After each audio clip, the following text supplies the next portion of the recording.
There was once a rich man whose wife lay sick, and when she felt her end drawing near, she called her only daughter to come near her bed, and said, "Dear child, be pious and good, and God will always take care of you, and I will look down upon you from heaven and be with you." Then she closed her eyes and expired. The maiden went away every day to her mother's grave and wept, and was always pious and good. When the winter came, and the snow covered the grave with a white covering, and when the sun came in early spring and melted away, the man took himself another wife. The new wife brought 2 daughters home with her, and they were beautiful and fair in appearance, but at heart were black and ugly. And then began very evil times for the poor stepdaughter. "Is the stupid creature to sit in the same room with us?" said they. "Those who eat food must earn it. Out upon her for a kitchen maid." They took away her pretty dresses and put on her an old gray kirtle, and gave her wooden shoes to wear. "Just look now at the proud princess, how she is decked out," cried they, laughing, and then they sent her into the kitchen. There she was obliged to do heavy work from morning to night, get up early in the morning, draw water, make the fires, cook, and wash. Besides that, the sisters did their most to torment her, mocking her and strewing peas and lentils among the ashes and setting her to pick them up. In the evening, when she was quite tired with her day's work, she had no bed to lie on, but was obliged to rest on the hearth among the cinders. And as she always looked dusty and dirty, they named her Cinderella. It happened one day that the father went to the fair, and he asked the 2 stepdaughters what he should bring back for them. "Fine clothes," said one. "Pearls and jewels," said the other. "But what will you have, Cinderella?" said he. "The first twig, father, that strikes against your hat on the way home. That is what I should like you to bring me." So he brought for the 2 stepdaughters fine clothes, pearls, and jewels, and on the way back, as he rode through a green lane, a hazel twig struck against his hat, and he broke it off and carried it home with him. And when he reached home, he gave to the stepdaughters what they had wished for, and to Cinderella he gave the hazel twig. She thanked him and went to her mother's grave and planted the twig there, weeping so bitterly that the tears fell upon it and watered it, and it flourished and became a fine tree. Cinderella went to see it 3 times a day, and wept and prayed, and each time a white bird rose up from the tree, and if she uttered any wish, the bird brought her whatever she had wished for. Now it came to pass that if the king ordained a festival that should last for 3 days, and to which all the beautiful young women of that country were bidden, so that the king's son might choose a bride from among them, when the 2 stepdaughters heard that there were 2 bidden to appear, they felt very pleased, and they called Cinderella and said, "Comb our hair, brush our shoes, and make our buckles fast. We are going to the wedding feast at the king's castle." Cinderella, when she heard this, could not help crying, for she too would have liked to go to the dance, and she begged her stepmother to allow her. "What, you, Cinderella?" said she. "In all your dust and dirt, you want to go to the festival? You that have no dress and no shoes? You want to dance?" But as she persisted in asking, at least as the stepmother said at last, "I have strewn a dish full of lentils in the ashes, and if you can pick them all up again in 2 hours, you may go with us." Then the maiden went to the back door and led into the garden and called out, "O gentle doves, O turtle doves, and all the birds that be, the lentils that in the ashes lie, come and pick it up for me. The good must be put in the dish, the bad you may eat if you wish." Then there came to the kitchen window 2 white doves, and after them some turtle doves, and at last a crowd of all the birds under the heaven, chirping and fluttering, and they alighted among the ashes, and the doves nodded with their heads and began to pick, peck, pick, peck, and all the others began to pick, peck, pick, and they put all the good grains into the dish. Before an hour was over, all was done, and they flew away. Then the maiden brought the dish to her stepmother, feeling joyful and thinking now that she should go to the feast. But the stepmother said, "No, Cinderella, you have no proper clothes, and you do not know how to dance, and you will be laughed at." And when Cinderella cried for disappointment, she added, "If you can pick 2 dishes full of lentils out of the ashes, nice and clean, you shall go with us," thinking to herself, "for that is not possible." When she had strewn 2 dishes full of lentils among the ashes, the maiden went to the back door of the garden and cried, "O gentle doves, O turtle doves, and all the birds that be, the lentils that in the ashes lie, come and pick up for me.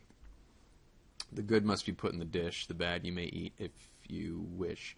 So there came to the kitchen window 2 white doves, and then some turtle doves, and at last a crowd of all the other birds under the heaven, chirping and fluttering, and they alighted among the ashes, and the doves nodded with their heads and began to pick and peck, and all the others began to pick and peck, and put all the good grains into the dish, and before half an hour was over it was all done, and they flew away.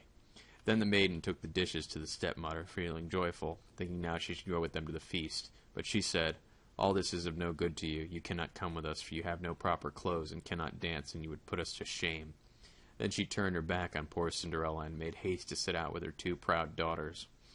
And as there was no one left in the house, Cinderella went to her mother's grave, under the hazel bush, and cried, little tree, shake over me, that silver and gold may come down and cover me." Then the bird threw down the dress of gold and silver, and a pair of slippers embroidered with silk and silver, and in all the haste she put on the dress and went to the festival. But her stepmother and sisters did not know her, and thought she must be a foreign princess, she looked so beautiful in her golden dress. Of Cinderella they never thought at all, and supposed that she was sitting at home, arid, picking the lentils out of the ashes. The king's son came to meet her, and took her by the hand and danced with her, and he refused to stand up with anyone else, so that he may not be obligated to go by her hand. And when any other came to claim it, he answered, "She is my partner." And when the evening came, she wanted to go home, but the prince said he would go with her to take care of her, for he wanted to see where the beautiful maiden lived. But she escaped him and jumped up into the pigeon house. Then the prince waited until the father came and told the strange maiden had jumped into the pigeon house. The father thought to himself, "It cannot surely be Cinderella," and called for axes and hatchets and had the pigeon house cut down, but there was no one in it. And when they entered the house, there sat Cinderella in her dirty clothes among the cinders, and a little oil lamp burned dimly in the chimney. For Cinderella had been very quick, and had jumped out of the pigeon house again, and had run to the hazel bush, and there she had taken off her beautiful dress and had laid it on the grave, and the bird had carried it away again. And she put it on the little gray kirtle again, and sat down in the kitchen among the cinders. The next day, when the festival began anew, and the parents and stepsisters had gone to it, Cinderella went to the hazel bush and cried, little tree, shake over me, that silver and gold may come down and cover me." Then the bird cast down a still more splendid dress than on the day before, and when it appeared and it took its guests, every one was astonished at her beauty. The prince had been waiting until she came, and he took her hand and danced with her alone. And when anyone else came to invite her, he said, "She is my partner." And when the evening came, she wanted to go home, and the prince followed her, for he wanted to see what house she belonged, but she broke away from him and ran into the garden at the back of the house. There stood a fine large tree, bearing splendid pears. She leapt as lightly as a squirrel among the branches, and the prince did not know what had become of her. So he waited until the father came, and then told him that the strange maiden had rushed from him, and that he had thought she had gone up into the pear tree. The father thought to himself, "It cannot surely be Cinderella," and called for an axe, and felled the tree, but there was no one in it. And when they went into the kitchen, there sat Cinderella among the cinders as usual, for she had gone down from the other side of the tree, and taken back her beautiful clothes to the bird on the hazel bush, and had put on her old gray kirtle again. On the third day, when the parents and the stepchildren had set off, Cinderella went again to her mother's grave, and said to the tree, little tree, shake over me, that silver and gold may come down and cover me." Then the bird cast down a dress, the likes of which had never been seen for splendor and brilliancy, and slippers that were of gold. And when she appeared in this dress at the feast, nobody knew what to say for wonderment. The prince danced with her alone, and if anyone else asked her, he answered, "She is my partner." And when it was evening, Cinderella wanted to go home, and the prince was about to go with her, when she ran past him so quickly that he could not follow her. But he had laid a plan, and cursed all the steps to spread with a pitch, so that as she rushed down from the left shoe of the maiden remained sticking in it. The prince picked it up and saw that it was of gold, and very small in splendor. The next morning he went to the father and told him that none should be his bride save the one whose foot the gold shoe should fit. Then the 2 sisters were very glad, because they had pretty feet. The eldest went to her room to try on the shoe, and her mother stood by. But she could not get her great toe into it, for the shoe was so small. For her mother handed her a knife, and said, "Cut the toe off, for when you are queen you will never have to go on foot." So the girl cut her toe off, squeezed her foot into the shoe, concealed the pain, and went down to the prince. Then he took her with him on his horse as his bride, and rode off. They had to pass by the grave, and there sat 2 pigeons on the hazel bush, and cried, there they go, blood is on her shoe, the shoe is much too small, she is not the right bride at all." Then the prince looked at her shoe, and saw the blood flowing, and he turned his horse round, and took the false bride home again, saying she was not the right one, and that the other sister must try on the shoe. So she went home to do so, and got her toes comfortably in, but her heel was too large. Then her mother handed her the knife, saying, "Cut a piece off your heel. When you're queen, you'll never have to go on foot." So the girl cut a piece of her heel, and thrust her foot into the shoe, concealed the pain, and went down to the prince. who took his bride before him on his horse and rode off. When they passed by the hazel bush, the two pigeons sat there and cried, "There they go, there they go.